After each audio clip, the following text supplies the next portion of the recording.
Minha sogra derramou algo estranho na minha bebida quando pensou que eu não estava olhando. Um coquetel especial para meu genro favorito, ela disse com um sorriso. Agradeci e, discretamente, troquei os copos com o marido dela, que sempre criticava minha carreira. 45 minutos depois, meu nome é Rafael Martins, tenho 32 anos, sou fotógrafo independente, moro em Campos do Jordão, São Paulo. Construí meu negócio do zero, casamentos, eventos e matérias para revistas. Sou bom no que faço, e sou mesmo.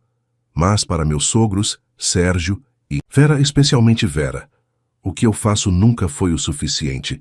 Como está aquele seu hobby de fotografia? Sérgio perguntava nos jantares de família, nem mesmo tentava esconder seu desdém.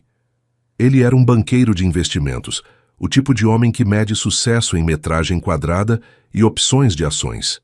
Todo domingo, o jantar na casa deles era o mesmo. Vera se preocupava com sua filha, enquanto Sérgio me interrogava sobre minhas finanças.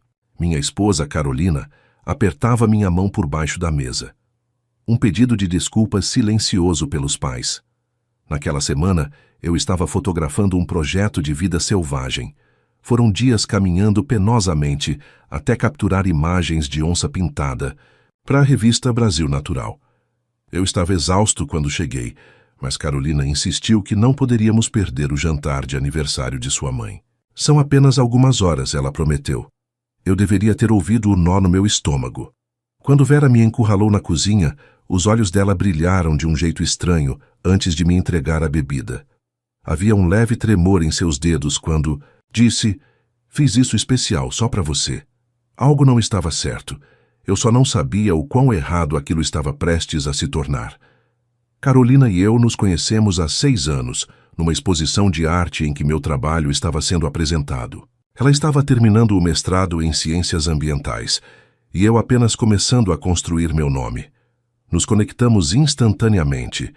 Ela compreendia minha necessidade de capturar o mundo por meio de uma lente, e eu admirava sua paixão por protegê-lo. Os pais dela? Bem, essa foi outra história. Desde o nosso primeiro encontro, Sérgio deixou claro que esperava alguém diferente para sua filha. Alguém com um emprego de escritório, plano de aposentadoria, carro da empresa. Alguém exatamente como ele. Vera era mais sutil. Elogiava minhas fotos, mas perguntava quando eu planejava me estabelecer em algo estável. Convidava-me para eventos familiares, mas me apresentava apenas como fotógrafo, em vez de genro. Durante anos tentei conquistá-los. Levava vinho caro para os jantares, mostrava meus trabalhos publicados, mencionava clientes importantes. Nada mudava a percepção deles de que eu era apenas uma fase na vida da filha deles, uma fase que ela superaria. No último Natal, ouvi Vera ao telefone. Carolina poderia ter se casado com o Dr. André Lima, você sabe, ortopedista, vem de família com dinheiro, mas escolheu o criativo. O jeito como ela parou antes de dizer criativo fez a palavra soar como uma doença. Sérgio. Foi ainda mais direto. Quando anunciamos que estávamos tentando ter um bebê, ele me puxou de lado. Crianças são caras, filho. Talvez pense num emprego de verdade antes de trazer uma ao mundo. Nunca contei essas coisas para Carolina. Ela amava os pais, apesar dos defeitos. E eu não queria forçá-la a escolher um lado. Por isso sorria, apertava a mão de Sérgio com firmeza a cada visita, elogiava a comida da Vera e guardava meus pensamentos para mim. Mas havia sinais que eu deveria ter levado mais a sério. Como quando Vera pedia para Carolina ajudar na cozinha toda vez que eu falava de um projeto bem-sucedido. Ou quando ela, acidentalmente, me excluía das fotos de família. E aquela vez em que Sérgio sugeriu terapia para as decisões impulsivas da Carolina, olhando diretamente para mim. Ignorei tudo achando que o tempo traria aceitação. Estava errado. Na sexta-feira do jantar de aniversário da Vera, voltei com o rosto queimado pelo vento e um cartão de memória cheio de imagens, que pagariam nosso aluguel por 3 meses. Eu estava esgotado, mas tomei banho, vesti uma camisa social e levei minha esposa até a casa dos pais dela. O jantar começou normalmente. Sérgio se gabando de um negócio recente, Vera obcecada com a decoração da mesa, o irmão de Carolina, Marcelo e sua esposa Priscila, mantendo uma conversa educada. Bebi uma cerveja e contei os minutos até irmos embora. Depois do prato principal, Vera anunciou: fiz minha famosa sobremesa. Ela desapareceu na cozinha, e eu me ofereci para ajudar a carregar os copos. Foi quando vi. Ela havia separado 2 copos dos demais. Quando entrei, ela rapidamente adicionou algo de um pequeno frasco em um deles. Não era decoração, não tinha cor nem cheiro. Ela escondeu o frasco no instante em que ouviu meus passos. Oh, Rafael, deixa que eu levo, disse, animada demais. Este aqui é para você. Receita especial para o meu genro favorito. Minha garganta apertou. O copo tinha uma película quase imperceptível flutuando na superfície, captando a luz. Deixa que eu te ajudo a levar esses, respondi, pegando ambos os copos. Na sala de jantar, Sérgio checava o celular. Mal ergueu os olhos quando me aproximei, com os copos. Coloquei o copo adulterado à frente dele, em vez de pegar para mim. Observei enquanto ele bebia, inventando uma desculpa qualquer sobre preferir a água com a sobremesa. 45 minutos depois, Sérgio estava pálido, suando, correndo para o banheiro. Os sons violentos da sua doença ecoaram pela casa. O rosto de Vera perdeu a cor quando percebeu o que tinha acontecido. Nossos olhos se encontraram do outro lado da mesa e, naquele momento, soube de 2 coisas com absoluta certeza. Minha sogra tentou me envenenar, e ela sabia que eu sabia. Não reagi, não a confrontei. Apenas comi meu bolo de chocolate, enquanto Carolina corria para verificar o pai. No caos que se seguiu, Sérgio insistia que devia ter sido intoxicação alimentar, e Vera gaguejava sobre frutos do mar estragados. Silenciosamente, guardei o copo intocado. O que era para mim? Algo havia mudado dentro de mim. A raiva que eu sentia não era quente nem explosiva. Era fria, deliberada. Eu não deixaria isso passar, mas também não enfrentaria diretamente. Faria eles encararem exatamente quem eram. Na segunda-feira seguinte ao jantar, levei o copo até o Rodrigo, um antigo cliente que dirige o Instituto ToxLab São Paulo, especializado em produtos tóxicos. O Instituto ToxLab São Paulo era especializado em análises toxicológicas, tanto pessoais quanto profissionais. Psicologia pessoal ou profissional? Ele perguntou quando expliquei o que eu precisava. Questões familiares, respondi. 3 dias depois ele ligou. Havia benzodiazepínicos naquela bebida. Nada letal, mas o suficiente para deixar alguém inconsciente por horas, talvez até causar alguma perda de memória. Onde você conseguiu isso? Agradeci e pedi um relatório escrito, mas não respondi à pergunta. Naquela noite disse à Carolina que queria pular os jantares de domingo por um tempo. Expliquei que precisava me concentrar em uma próxima exposição. Ela ficou desapontada, mas entendeu. Não contei a ela sobre os resultados dos testes, ainda não. Precisava de mais informações antes. Nas 2 semanas seguintes fiz algumas pesquisas. Vera tinha receita de Xanax emitida por 3 médicos diferentes. Ela estava dobrando e até triplicando as doses há anos. Também havia rumores sobre ela na cidade, comportamentos estranhos em festas de vizinhos, acusações de roubo de joias no Clube Paulista de Campo, histórias que sua família trabalhava arduamente para enterrar.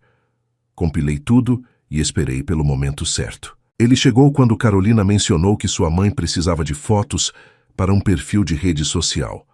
Ela perguntou especificamente se eu poderia tirá-las. Ela pediu isso? Carolina disse surpresa. Concordei. No sábado seguinte, cheguei à casa dele sozinho, com a bolsa da câmera em uma mão e um envelope lacrado na outra. Vera estava esperando, vestida, maquiada, perfeita. Sérgio está no escritório, explicou. Antes de começarmos, disse em voz baixa: achei que você gostaria de ver isso. Entreguei a ela o envelope com o relatório toxicológico e impressões das múltiplas prescrições. Suas mãos tremiam enquanto lia. Isso é absurdo, sussurrou. Nós 2 nunca saberemos o que teria acontecido. Interrompi. O que eu não sei é... Por quê? O rosto dela endureceu. Você não é bom o suficiente para minha filha. Nunca será. Um homem deve prover segurança, não fotos e drogas. Mas aquilo não ia te machucar, só te deixar doente. E no máximo te fazer perder aquela inauguração ridícula de galeria que vocês estão falando há meses. Queria mostrar a Carolina que você não é confiável. Deixei isso penetrar. Aqui está o que acontece a seguir, disse finalmente. Vou contar ao Sérgio o que você fez. E então vocês dois vão começar a me tratar com respeito. Não porque mudaram de ideia sobre mim, mas porque a alternativa é a Carolina descobrir exatamente quem são seus pais. Vera riu, mas foi um riso oco. Ela nunca acreditaria em você em vez de nós. Peguei minha bolsa de câmera. Talvez não, respondi. Mas ela vai acreditar no relatório do laboratório, nas prescrições médicas e nos vizinhos que vocês afastaram. Está disposta a apostar seu relacionamento com sua filha nisso? Saí de lá sem tirar uma única foto naquela noite. Vera ligou para Carolina, chorando, alegando que eu havia me comportado de forma inapropriada durante a sessão. Disse que fui hostil e ameaçador. Quando Carolina me confrontou, não consegui mais esconder a verdade. Mostrei tudo a ela: o relatório toxicológico, as prescrições e até mensagens de texto de sua mãe. Mensagens que se tornaram cada vez mais hostis ao longo dos anos. Minha mãe não faria isso, ela repetia, mas sua voz não tinha convicção. No dia seguinte, Carolina confrontou os pais. Eu não estava lá, mas quando voltou para casa, seus olhos estavam vermelhos de tanto chorar. Meu pai diz que é tudo um mal-entendido, disse ela em voz baixa. Que você está tentando criar uma barreira entre nós porque se sente inseguro em relação à sua carreira. Apenas assenti. Eu esperava por isso. O que você acha? Perguntei. Ela não respondeu. Apenas rastejou para a cama e se afastou de mim. Eu a puxei de volta, mas, de alguma forma, tinha caído mais fundo, na armadilha deles. Agora eu era o vilão da história, e eles haviam conseguido plantar dúvidas na única pessoa cuja opinião realmente importava para mim. Por 2 semanas, Carolina mal falou comigo. Ela foi para a casa dos pais sozinha. Voltou com os olhos vermelhos e novas dúvidas. Joguei-me no trabalho, passando longas horas no estúdio, esperando a tempestade passar. Então, um pacote chegou, para mim sem remetente. Apenas meu nome escrito no topo, em caligrafia desconhecida. Dentro havia um pendrive e uma nota. Você deveria ver isso. Priscila, esposa do Marcelo. O drive continha arquivos de vídeo, gravações de segurança, residencial da casa de Sérgio e Vera. Os carimbos de data mostravam a noite do jantar.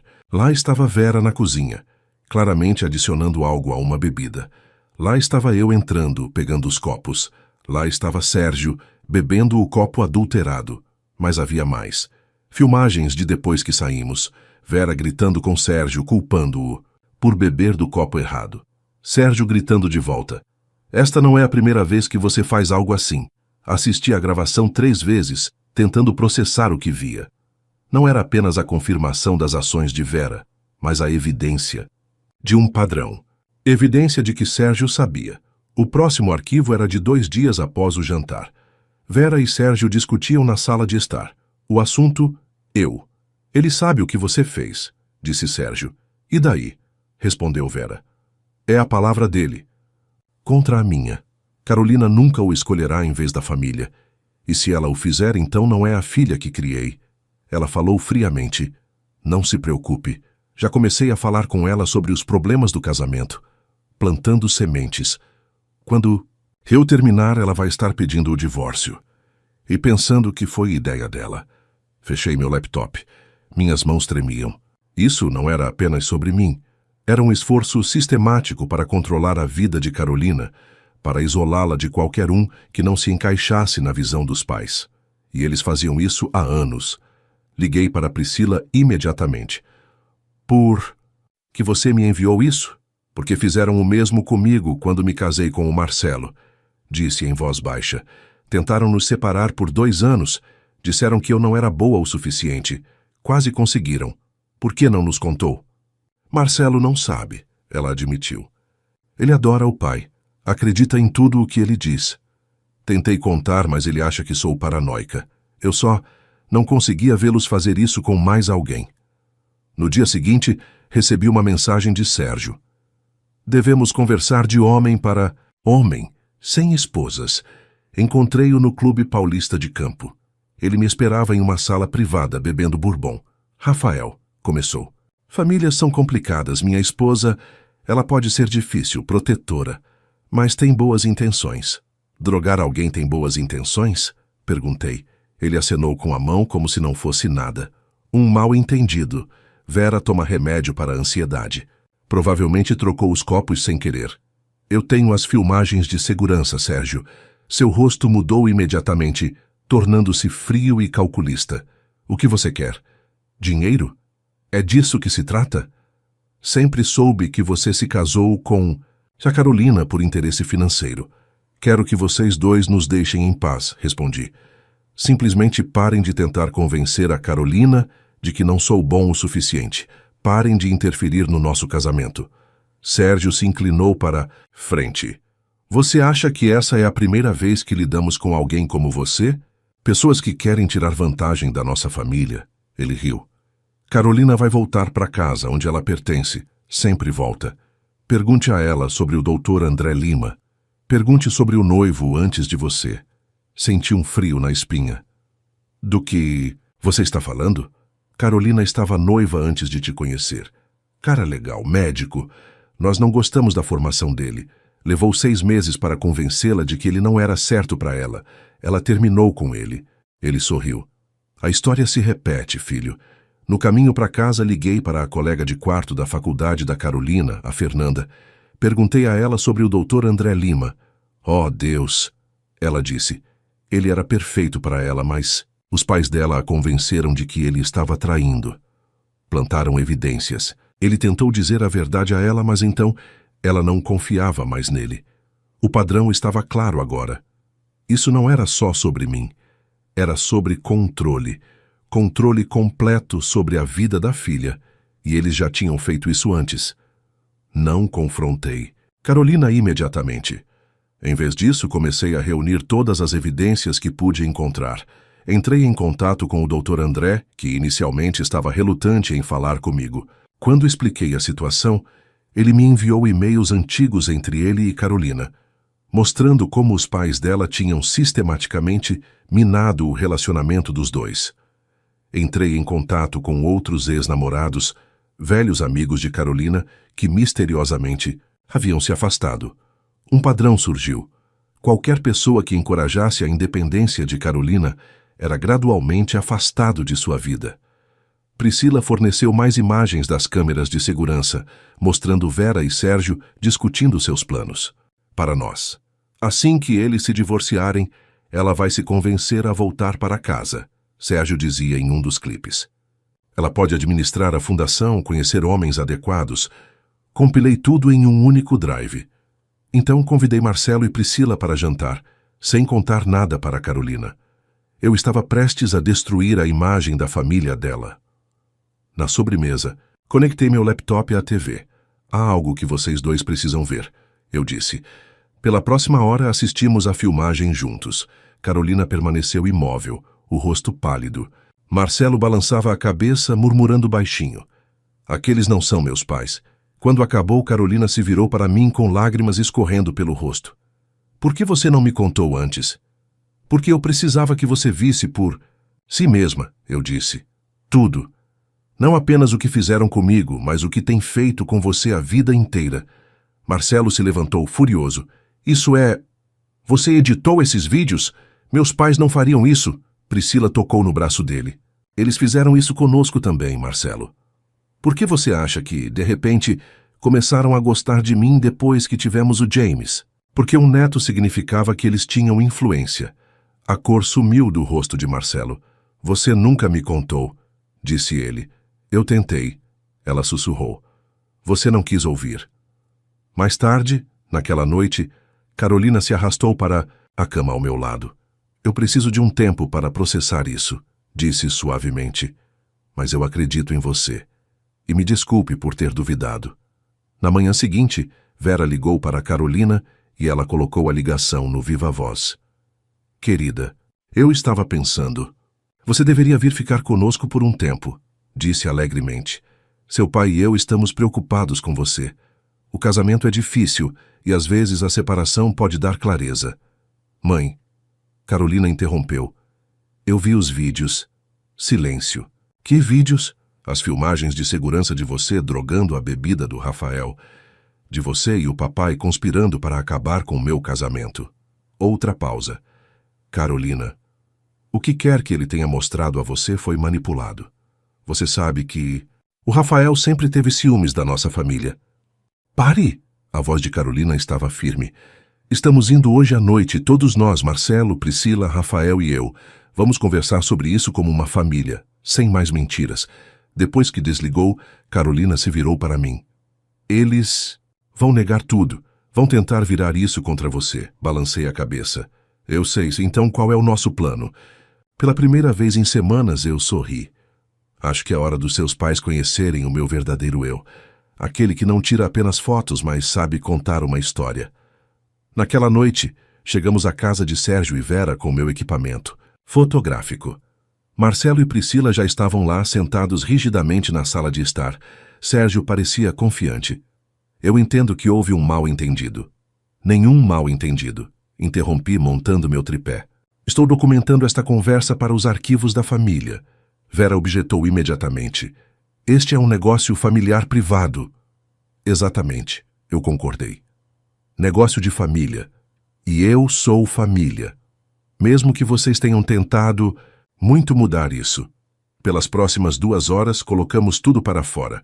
A bebida, a manipulação, o tom, os outros ex-namorados, o padrão que moldou as vidas inteiras de Carolina e Marcelo.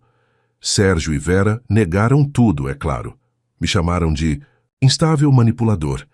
Mas a cada negação eu reproduzia outro clipe, mostrava outro e-mail. Seus rostos ficavam mais pálidos, suas defesas mais fracas. Finalmente Carolina se levantou. Eu amo vocês dois. Vocês são meus pais. Mas o que fizeram é imperdoável. Vocês não podem mais controlar minha vida. Marcelo assentiu. Nós somos adultos. Escolhemos nossos próprios parceiros, nosso próprio caminho. Vera começou a chorar, não de remorso, mas pela percepção de que estava perdendo o controle. Sérgio apenas parecia atordoado, como se não conseguisse compreender que os filhos o estavam desafiando. Enquanto nos preparávamos para sair, entreguei a Sérgio um pendrive. Isso contém tudo. As filmagens, os e-mails, os testemunhos.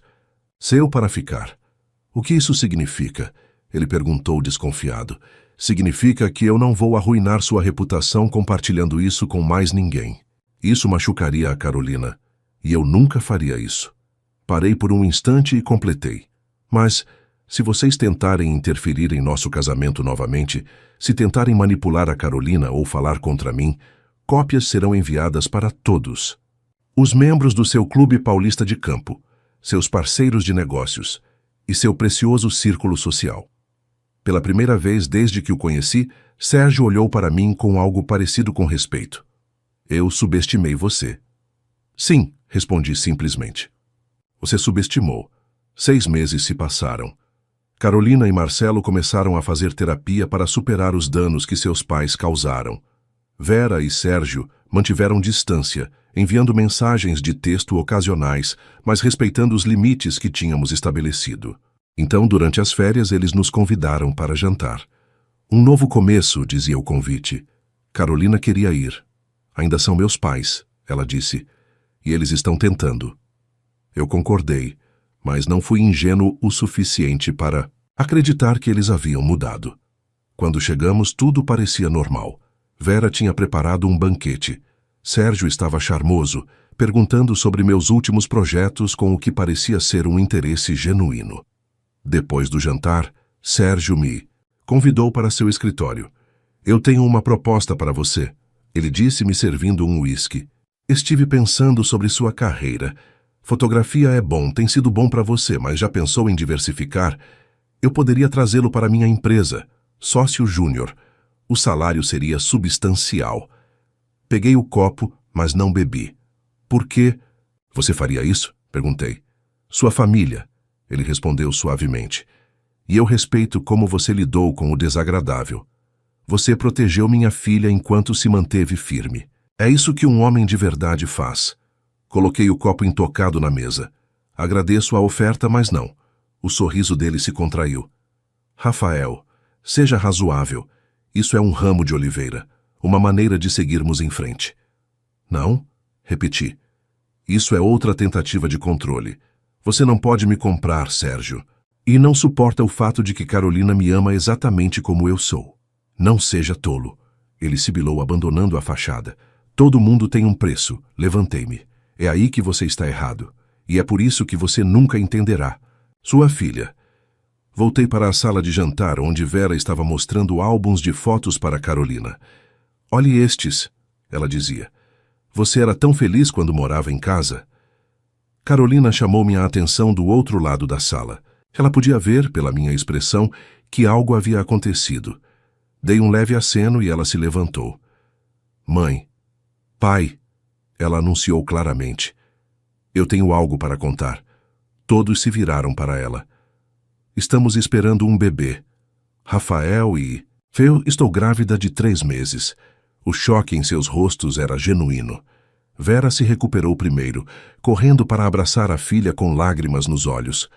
Sérgio se aproximou mais lentamente, olhando entre Carolina e eu. Parabéns, disse com rigidez. Obrigado, respondi. Então, abaixando a voz para que só ele ouvisse, completei. Essa criança nunca será um peão nos seus jogos. Eu prometo isso a você.